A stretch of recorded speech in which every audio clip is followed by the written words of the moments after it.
मित्रों नमस्ते। जैविक किचन गार्डन इस यूट्यूब चैनल में आप सबका स्वागत है। मित्रों, विगत 15 सालों से हम जीरो बजट कचरा खेती इस संकल्पना के आधार पर खेती करते हैं, किचन गार्डन करते हैं, रूफटॉप गार्डन करते हैं। मित्रों, आजकल जो खेती में फल के जो बगीचे होते हैं, सब्जी की जो खेती होती है, उसमें रसायनों का उपयोग बहुत ज़्यादा मात्रा में हो रहा है और उन रसायनों के उपयोग के कारण उसके बहुत सारे विपरीत परिणाम हमारे शरीर पर हो रहे हैं। मित्रों, आप देख सकते हैं कि हमारे परिवार के लिए जितना अन्न हमें चाहिए उतना अन्न हम लेते हैं। बाकी का जो बचे हुआ अन्न है, जो सब्जियां है, उनसे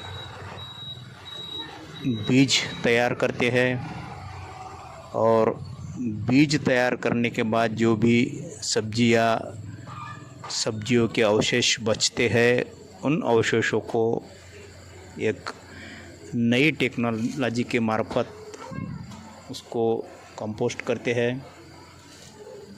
मित्रों,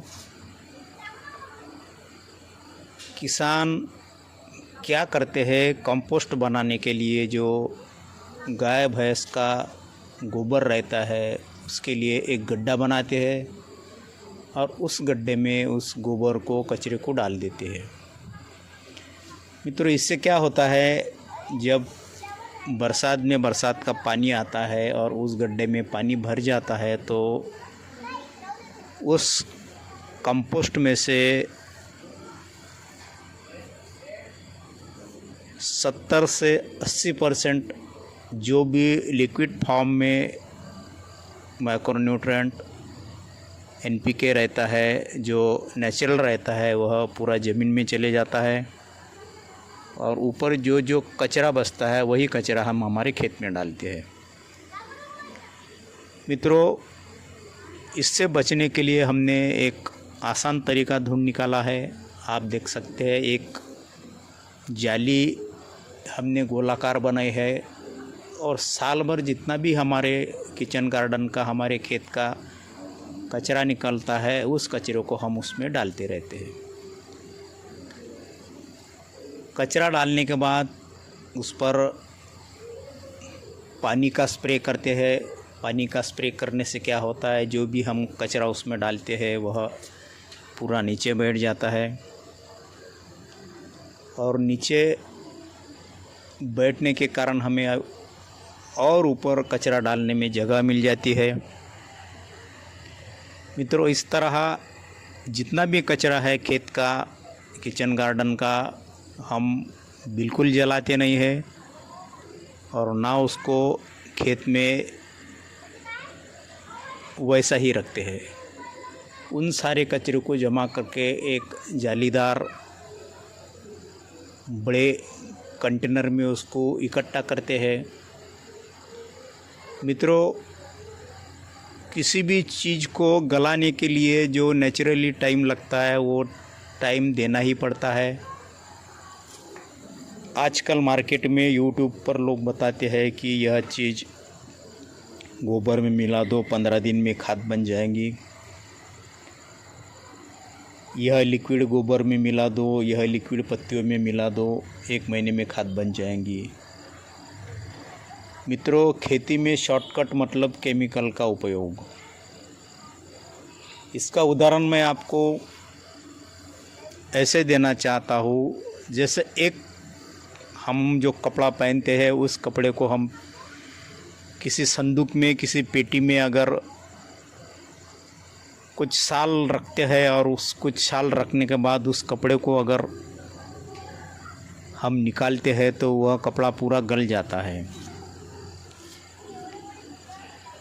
और उसी कपड़े को अगर जल्दी गलाने का है, सड़ाने का है, तो हम उस पर एसिड डाल के उसको 5 मिनट में भी सड़ा सकते हैं।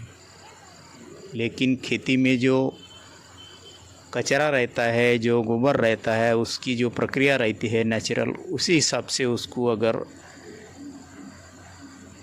गलने दिया तो उसमें जो माइक्रोन्यूट्रिएंट्स है, उसमें जो गुणधर्म है वो अच्छी मात्रा में आते हैं। और उसमें कुछ कंपनियां लिक्विड बनाती है, कुछ पाउडर बनाती है, ये डालो वो डालो, उससे वो खाद निकृष्ट दर्जे की बनती है और वह हमारे शरीर के लिए घातक भी होती है, क्योंकि हमें पता नहीं होता है कि उस लिक्विड में या उस पाउडर में वह किस चीज़ से बना है, उसमें क्या है।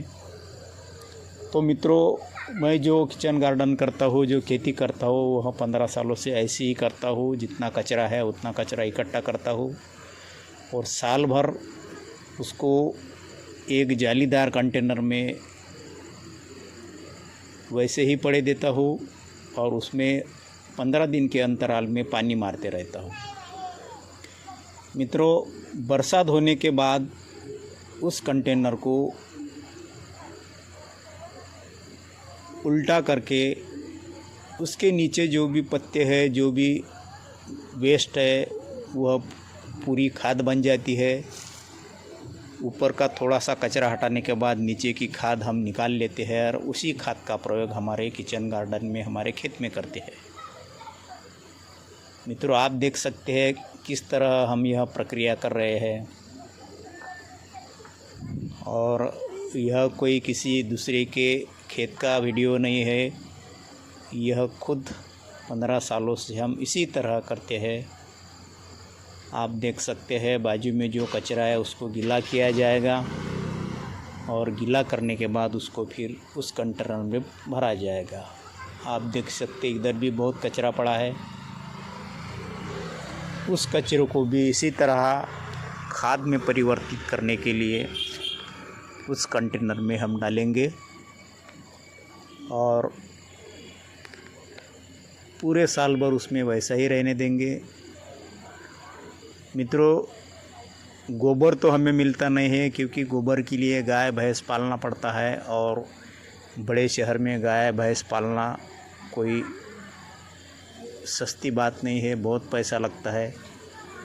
तो इसी कारण हम क्या करते हैं कि पूरा जो कचरा है उस कचरे को ना जलाते हैं, ना इधर उधर फेंकते हैं। जहाँ भी कचरा दिखता है वहाँ से उठा के हम उस कंटेनर में डालते रहते हैं और उस पर पानी देते रहते हैं। मित्रों, इसी तरह साल भर में अच्छी खाद बन जाती है और वही खाद हमारे खेती के लिए पर्याप्त है। ना कोई रासायनिक खाद यूज़ करते हैं, ना कोई रासायनिक स्प्रे यूज़ कर सकते हैं। आपको जो नीम का पेड़ दिख रहा है सामने, उस नीम के पेड़ के पत्ते लाते हैं और उस नीम के पेड़ के पत्तों को चूल्हे में रखकर उसको अच्छा उबालते हैं। उबालने के बाद सूती कपड़े से उसको छाछ के उसी का स्प्रे हमारे सब्जियों में, फलों में करते हैं।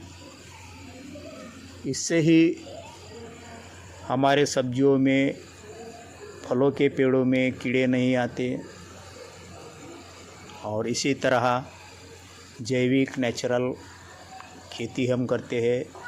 किसी बाहर के चीज़ का उपयोग हम करते नहीं हैं, कोई खाद मोल नहीं लाते, ना कोई कीटनाशक मोल लाते हैं, ना कोई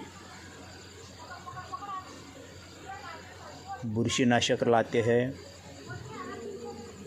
मित्रों, हमें पुनः हमारे पूर्वज जो खेती करते थे उसी तरह खेती करना आवश्यक हो गया है, क्योंकि अभी जो मार्केट में रसायन मिल रहे हैं वह रसायन हम हमारे सब्जियों पे, हमारे अन्न पे हम स्प्रे करते हैं और वही अन्न हम खाते हैं, वही सब्जियां हम खाते हैं। इससे हमारा शरीर बीमार पड़ते जा रहा है। मित्रों, आप सोचो, मेरी उम्र 25 साल, जो मैंने सब्जियां खाई उस वक्त इतना रासायनिक द्रव्य का उपयोग नहीं करते थे, लेकिन आज मेरी उम्र 50 साल है तो मैंने 25 साल रसायन यूज़ किए हैं। और मेरे जो बच्चे हैं उनको तो बचपने से ही रसायनों का खाना मिलता है। इस बात को ध्यान में रखते हुए मैंने सोचा क्यों न मैं मेरे परिवार को विष मुक्त, जहर मुक्त बनाऊं। इसी के कारण मैंने सोचा कि हमें कोई रासायनिक खाद का उपयोग नहीं करना है। हम नेचुरल खेती करके देखते हैं और मित्रों, मुझे उसमें इतनी सफलता मिल गई कि आप देख सकते हैं कि जो बैगन है वह खाने के बाद भी कितने बचे हैं और उसी को हम कंपोस्टिंग में डालते हैं। मित्रों, अब इसी विषय पर मैं अगला वीडियो बनाऊंगा। आपने देख लेना कि खाद कैसे बनी है। धन्यवाद।